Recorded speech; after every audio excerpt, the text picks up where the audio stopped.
ادبی سمجھی حضور کے آرام کے اندر خلل نہیں ڈالا. اور یہی ادب پھر مولا علی نے بتایا.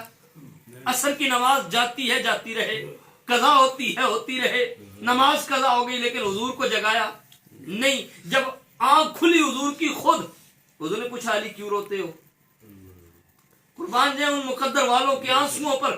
ایک وہ آنسو تھا جو ابو بکر صدیق کا تھا, وہ بھی اس چہرے پر گرا جس کو رب نے ودھا کہا ہے, جس کی قسمیں میرے رب نے اٹھائی ہیں, اس چہرے پر صدیق اکبر کا آنسو گر رہا ہے. اور وہ کتنا خوش نصیب آنسو تھا کہ جو علی کی آنکھوں سے نکلا اور چہرہ مصطفیٰ پر گر گیا. حضور نے فرمایا علی سورج ڈوب گیا ہے. مصطفیٰ نے پوچھا تو ہوگا نا علی ادا پڑھو گے یا قضا پڑھو گے؟ اور پھر حیرانگی کی بات ہے, آپ کو میں بتاؤں کہ حضور نے جب سورج ڈوب گیا کسی مقام پر کہیں ایسے معاملات ہوئے تو حضور نے قضا پڑھی ہے. حضور نے خود قضا پڑھی ہے. سورج ڈوب گیا قضا پڑھی, وقت نکل گیا نماز کا تو قضا پڑھی.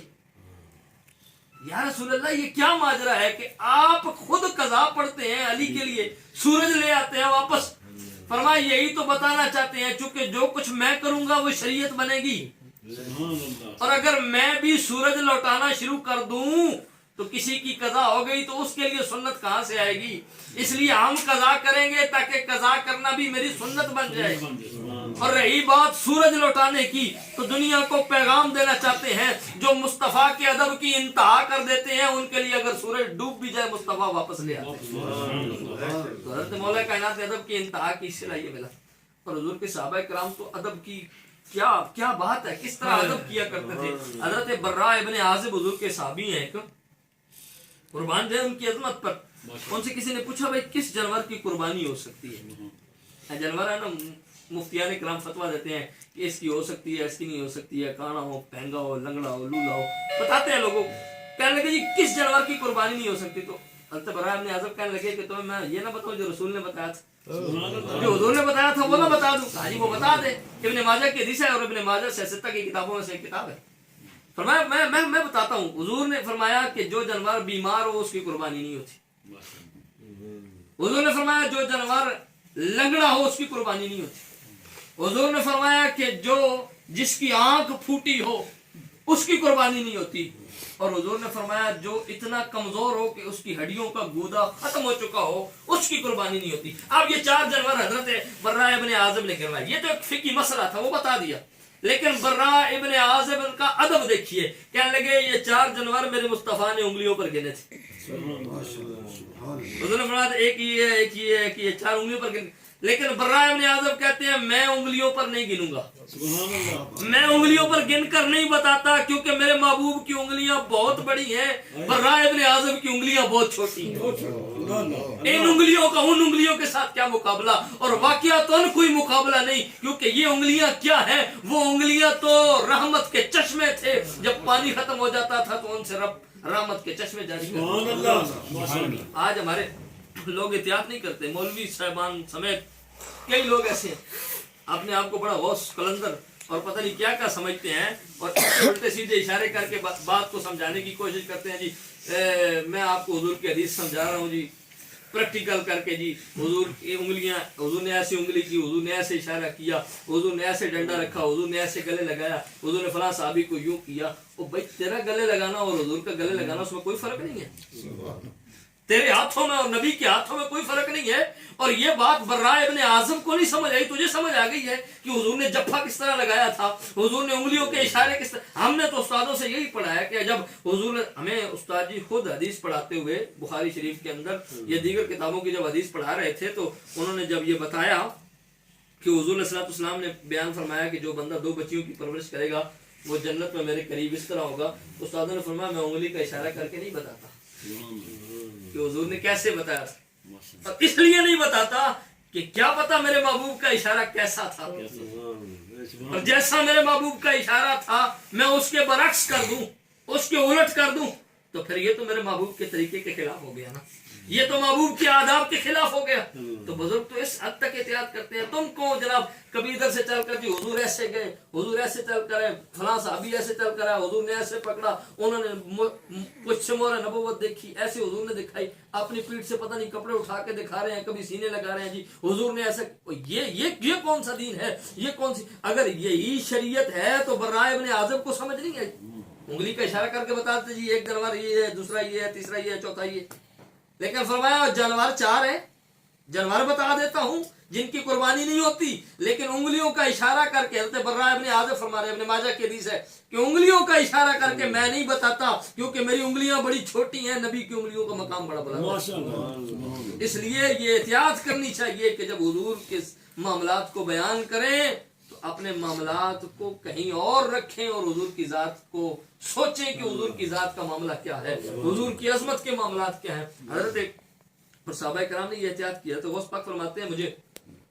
یہ علماء سے آپ سنتے رہتے ہیں، آپ فرماتے ہیں میں واعظ نہیں کرتا تھا، تقریر نہیں کرتا تھا، تو مجھے حضور کا دیدار ہوا خواب کے اندر، فرمایا عبد القادر واعظ کیا کرو، کہنے لگے یا رسول اللہ میں عجمی ہوں، میرا عجمی علاقے سے تعلق ہے اور میرے سامنے عربی لوگ بھی موجود ہوتے ہیں، بڑے بڑے فصاحت و بلاغت والے لوگ موجود ہوتے ہیں، میں ان کے سامنے کیسے گفتگو کروں گا، مجھے جھجک محسوس ہوتی ہے، مجھے جو ہے وہ ایک جسے کہتے ہیں کہ ڈر سا محسوس ہوتا ہے، میں ان کے سامنے بات نہیں کر سکتا۔ حضور نے فرمایا عبد القادر نہیں محسوس ہوگا، منہ کھولو۔ حضرت شیخ عبد القادر جیلانی فرماتے ہیں اور شاہ عبدالحق محدث دہلوی نے اس چیز کو لکھا ہے کہ 7 مرتبہ حضور کریم نبی صلی اللہ علیہ وسلم نے اپنا لعاب مبارک حضرت غوث پاک کے دہانے پاک میں ڈالا، فرمایا اب واز کرنا انشاءاللہ اللہ برکتیں عطا فرمائے۔ حضور تشریف لے گئے، کچھ دیر کے بعد حضرت غوث اعظم فرماتے ہیں مولا کائنات تشریف لے کر آئے۔ یہ ادب کے معاملات ہیں، اور وہ بڑے بڑے جن کے پاس، ان لوگوں کے پاس تو کچھ بھی نہیں ہے نا بیچارے، 4 حدیثیں یاد کر کے پتہ نہیں اپنے آپ کو کیا سمجھتے ہیں، وہ جن کے پاس سب کچھ تھا اور جن کو حضور نے کہا ہے کہ میں علم کا شہر ہوں، علی اس کا دروازہ ہے، جن کی شان یہ تھی، جن کا مقام اور رفعت اور عظمت کا عالم یہ تھا، وہ جب آئے تو انہوں نے لعاب ڈالا، وہی بات پوچھی کہ بیان کیوں نہیں کرتے، وہی بات جواب دیا، آپ نے لعاب ڈالا 6 مرتبہ، شاہ عبدالحق محدث دہلوی لکھتے ہیں 6 مرتبہ ڈالا۔ صوفیاء وظیفے بتاتے ہیں نا، کہتے ہیں جی 3 دفعہ، 7 دفعہ، 11 دفعہ، 21 دفعہ، 41 دفعہ تاک، تو مولا کائنات سے بڑا تو کوئی صوفی نہیں ہے، آپ بھی تاک کر لیتے ہیں، 6 جو کر دیا تھا 7واں بھی کر لیتے، لیکن نہیں، حضرت غوث پاک نے دریافت کیا، پوچھا کہ بابا جان یہ کیا کہ حضور 7 مرتبہ لعاب ڈال کے جا رہے ہیں اور آپ نے 6 مرتبہ ڈالا، فرمایا یہی تو وجہ ہے کہ 6 مرتبہ ڈالا ہے، اصل بات یہ ہے کہ اگر حضور 7 مرتبہ نہ ڈال کے جاتے، زیادہ مرتبہ ڈالتے تو پھر میں 7 مرتبہ ڈال دیتا، لیکن اب چونکہ میرے محبوب 7 مرتبہ ڈال کے گئے ہیں تو ادب کا تقاضا ہے کہ علی مصطفیٰ کی برابری نہ کرے، علی مصطفیٰ سے ایک قدم پیچھے رہے، اور یہ تعظیم اور یہ ادب بتا رہے ہیں جس علی کو نبی نے اپنا بھائی قرار دیا کہ انت اخی فی الدنیا والآخرہ، علی تو دنیا و آخرت میں میرا بھائی ہے، تو بھائی تو برابری کے دعوے دار ہوتے ہیں نا، وہ تو دعوے کرتے ہیں کہ میں بھی اسی باپ کا بیٹا ہوں، تو بھی اسی باپ کا بیٹا ہے، میں بھی اسی خاندان سے ہوں، تو بھی اسی خاندان سے ہے، لیکن مولا کائنات نے ایک قدم پیچھے رکھ کر دنیا کو بتا دیا کہ کبھی اپنے علم کے خمار میں آ کر نبی کی برابری کے دعوے مت کر لینا، میں علی علی ہو کر جب نبی کی برابری کا دعویٰ نہیں کر رہا تو تم کہاں سے ہو کہ جو نبی کی برابری کا دعویٰ کرو۔ تو یہ ادب بتایا کہ اگر حضور نے لعاب 7 مرتبہ پھینکا ہے تو پھر اگر علی بھی ہو تو وہ بھی 7 مرتبہ نہیں پھینکیں گے، یہ مصطفیٰ کی تعظیم کا تقاضا، یہ ادب مصطفیٰ۔ اور دیکھیں جن لوگوں نے ادب کیا وہ دنیا میں بھی کامیاب ہوئے اور آخرت کے اندر بھی وہ کامیاب ہوئے، ان کو دنیا میں بھی کامیابیاں ملی، آخرت میں۔ بزرگان نقشبند کے حالات پڑھ رہا تھا تو شیخ بہاؤالدین نقشبند بخاری، آپ کے حوالے سے آتا ہے کہ یہ تیمور جو بادشاہ تھا، تیمور لنگ، یہ کہیں اپنے قافلے کے ساتھ گزر رہا تھا تو اس کو مجدد الفسانی نے یہ بات لکھی، اس کو یہ گرد اڑتی ہوئی نظر آئی، اس نے پوچھا کہ یہ دھوڑ، یہ گرد، یہ مٹی کہاں سے اڑ رہی ہے، کون اڑا رہا ہے، اور بادشاہ وقت کا گزر ہو رہا ہے اور یہ مٹی اڑ رہی ہے۔ تو شیخ بہاؤالدین نقشبند کا نام تو سنا ہوا تھا تیمور نے. تو کسی نے بتایا کہ شیخ بہاؤالدین نقشبند کی خانقاہ کی چٹائیاں ہیں, ان چٹائیوں کو آج شاگرد جھاڑ رہے ہیں. جھاڑتے تھے نا چٹائیاں, تو ان چٹائیوں کو وہ جھاڑ رہے ہیں, وہ ٹاٹ صاف کر رہے ہیں, تو ان کی گرد اڑ رہی ہے. یہ تیمور لنگ کھڑا ہو گیا اور بڑے بڑے سانس لینا شروع کر دیے اس نے. گویا کہ یہ مٹی کو اپنے اندر دماغ کی طرف کھینچنے لگا, اس مٹی کو, اس گرد کو کھینچنے لگا. کسی نے پوچھا بھائی تو یہ مٹی, لوگ مٹی سے اپنے آپ کو بچاتے ہیں, آگے منہ کو ڈھانپ لیتے ہیں, جلدی نکلنے کی کوشش کرتے ہیں, اور تو مٹی یہ کھینچ رہا ہے. اس نے کہا بس یہ میرا اور میرے رب کا معاملہ ہے. تو حضرت مجدد پاک لکھتے ہیں کہ تیمور نے اپنے اندر وہ مٹی کھینچی, تیمور دنیا میں بھی کامیاب ہو گیا, مرنے کے بعد بھی اللہ نے اسے ایمان عطا فرمایا.